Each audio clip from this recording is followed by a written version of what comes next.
அவன் இறப்பதற்கு முன்னாடி ஒரே ஒரு கடிதம் எழுதினான். அதுல சிவன் பேர் மட்டும்தான் இருந்தது. சென்னை புறநகர்ல சிறிய ஒரு வீடு. அங்க வாழ்ந்தவன Suresh. Job loss, divorce, loan pressure, அம்மா ஹார்ட் பேஷண்ட். நண்பர்கள் எல்லாம் விலகிட்டாங்க. ஒரு திங்கள் கிழமை இரவு சுரேஷ் ஒரு கடிதம் எழுதினான்.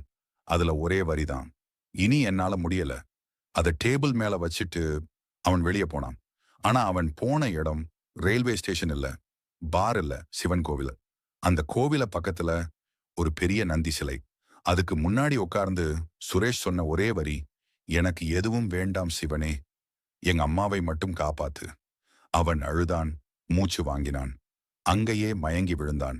நள்ளிரவு கோவில மணி சத்தம். கண் திறந்தான். ஒரு குரல், உன் வேதனை நான் கேட்டேன்.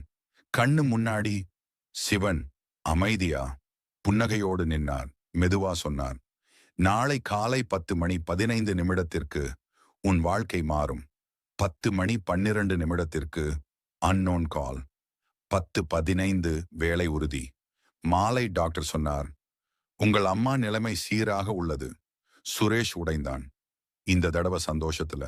3 மாதங்கள் கழித்து அவன் அந்த கடிதத்தை கோவில் உண்டியல்ல போட்டுவிட்டு சொன்னான், நான் தோற்றவன் இல்ல, சிவன் என்னை காப்பாத்திட்டாரு. நீ எல்லாத்தையும் கைவிடுற நேரத்துல தான் சிவன் உன் வாழ்க்கையை பிடிச்சு நிறுத்துவார்.